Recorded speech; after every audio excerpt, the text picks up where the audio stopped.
the affirmative case, and I'm Clarice Antonio. And I'm Hazel Antonio. Go! So, affirmative speech. What is affirmative again? Well, affirmative is a proposition. Side is called affirmative that depends a statement that the opposite side desire or depend. So in case building of affirmative, there is what we call block, building block. So what is building block? It is the stock issue. So what is stock issue? It is the checklist to ensure that you included key statements necessary to successful case. So in building cases, there are four cases that we need to know. First is the topicality. So what is topicality? Topicality addresses whether the affirmative side can relate directly or indirectly to the resolution to be debated. Also, it explores various level of nuances to the topic to find an area of the topic that you feel compelled to debate. So the second one is the inherency.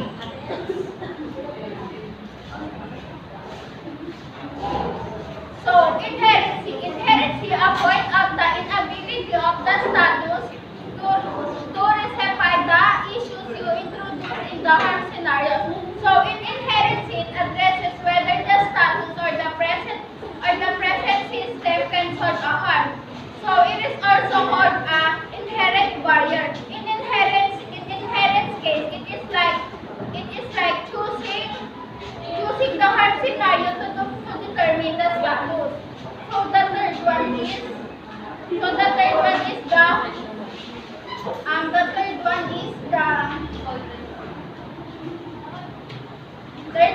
the harm case. So in harm case, it is the unwanted problem resulting for the action and inaction of the current system. It is the significance, and also it focuses the debate on a problem that exists in a present system.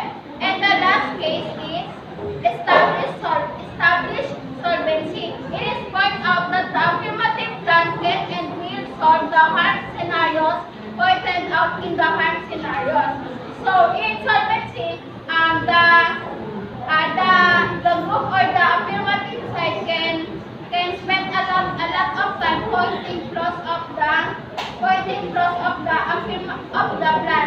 So the key is the evidence is the key in a successful case. So and also in planning, in case building, what we think is more important? Obviously, it is plan. Why? Because plan is obviously it is plan. Why? Because plan is a present alternative to a status, and also plan is a paragraph that explain the changes that you are suggesting. So in planning, we have four things that we must consider. First is the implementation. What is implementation? Implementation, it is a brief description. It is the brief description of what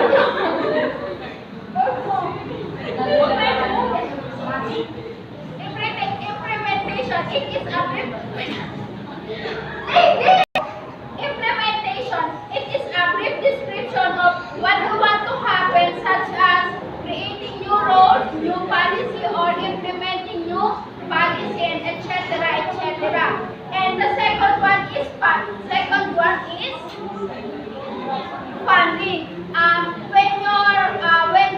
When the other side or the affirmative side requires funding, you must specify the source of your funds that you create in your case or in your study. So the third one is the enforcement. Enforcement it identifies who will oversee your plan and over the necessary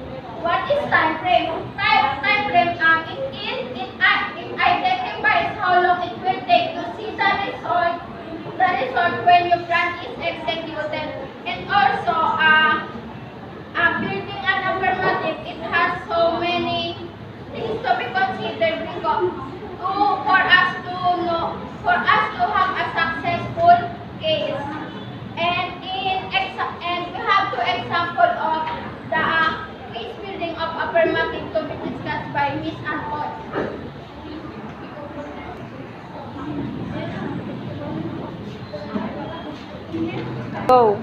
So as you know, affirmative cases can be presented in a variety of different ways. Here we will discuss some structures a while ago, and you will want to be prepared in debate against these case structures and pick the one makes the most sense for your case. So we have example of debate. So the topic is we should be ban the video games in the children ages 12 below.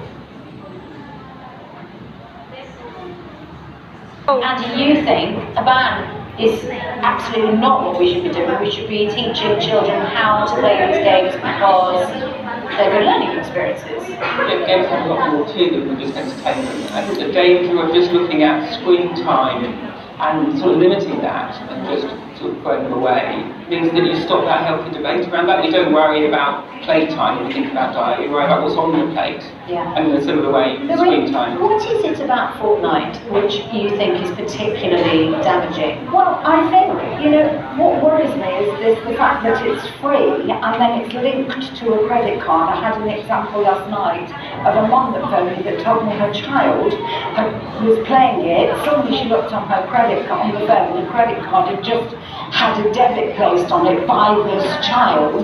She went up, he started crying, oh, Chloe, and all of this business. How much money? 20 quid on this occasion, however, and she closed the door and she sat outside the room and the kid turned around to his other friends online saying, it worked.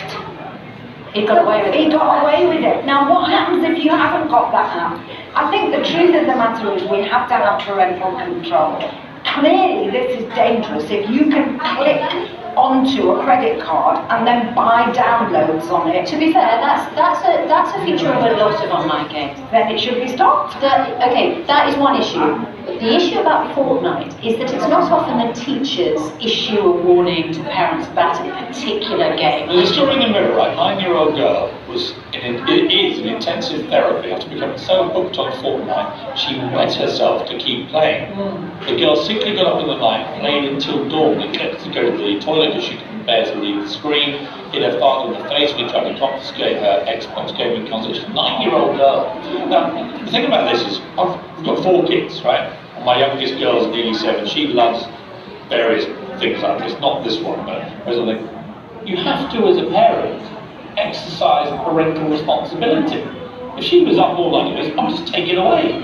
I mean, surely it has to start with parents. I mean, you say about screen time not being the thing is what you put on the screen. I don't agree with that. If you put a kid of 9 years old and let them play on a screen all night long, they're going to be exhausted and they're going to be addicted and a bit weird. And what's Because it that's that's what they making do. them refuse to go to the toilet? Well, I mean, Because they want to carry on with games that? are designed to be fun, and you That's not fun. That's an addiction. That's people being hooked on what they're seeing on the screen. I know if I'm in front of a screen too long, I feel a bit weird. Right? So imagine what a young kid does to them. So your analogy to food, I just don't think is the correct analogy. Screen time is important, and you've got to limit it with kids. I think screen time is important to start with, but parents need to be able to make an informed choice about what other games they're playing and play a role in broadening that diet of games. Parents today do not know how to say no. Because if you say no, then you make yourself unpopular, and you parents then believe that if they're unpopular, the children will come to them with problems. Rubbish. It's absolutely Totally agree with you. It's very difficult to put boundaries in place around this when they're getting, oh, well, all my friends are doing it. Absolutely right. And the mere fact that teachers are saying, get a grip to the parents. I agree. What's that? Once again in this country, it is too convenient to park blame 100%. elsewhere. This is a parental issue. Yeah. You've got a child who is addicted to these games, take the damn thing off them. Limit it to 30 minutes a day. Not even, only at the weekend. Well, whatever, I mean, we could set Yeah. boundaries and then keep them. Yeah. Don't let these little brats demand to do it for 10 hours a day all night long. Well, Because that's what they've become. A very much sort of healthier way to do that is to develop a debate and a conversation with your child. Understanding what games have to offer. Do you have kids? I do, yes. What do you have? How old? 10, 13 and 15. Have you let them spend 10 hours a day on their games? No, I don't. What do you do? So we talk about it, I will play with them. I think parents How much time do you let them play? They'll play 2 or 3 hours on the weekends. They won't play during the week. So you ban them in the week? I limit the time, so they have to do the So actually your whole play thing was a complete load of... It's about Actually, when it comes to your children, you're giving completely different advice. You're saying, I'm limiting the amount of screen time we get. What I'm doing... You, sir, I'm charging with hypocrisy. I don't think that's true because I'm introducing different games. So I would You're banning them from doing it in the week. other games for them to play. You are actually eliminating their screen time. But that's not exactly what I'm doing. I'm putting in other games and saying, there's Fortnite, that's one limit, but also why don't you play these other games? I think it's the abuse of time spent on it, being encouraged by weak parents.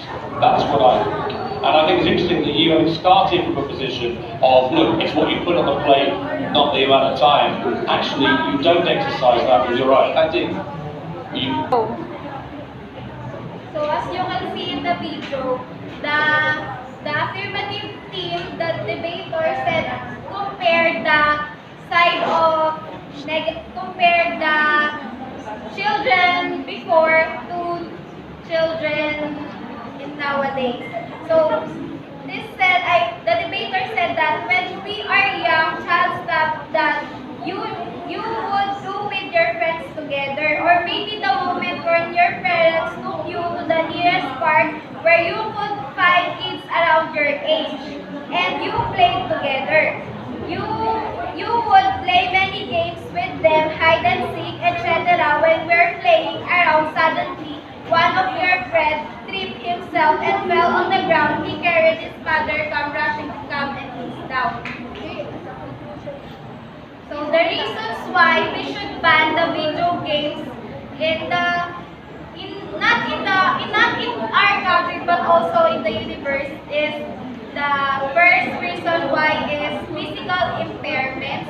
So it can causes the physical of a child.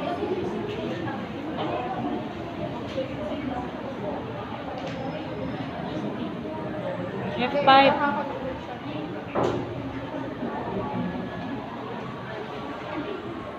The high blood pressure, it can cause the high blood pressure, the obesity, overweight, developmental delay, and musculature overuse. So next is brain damage. The third is sleep deprivation. Fourth is aggression, violence. 5 is mental illness. And 6 is poor academic performance. And the last is poor social relationship. Those are the disadvantages using the video games.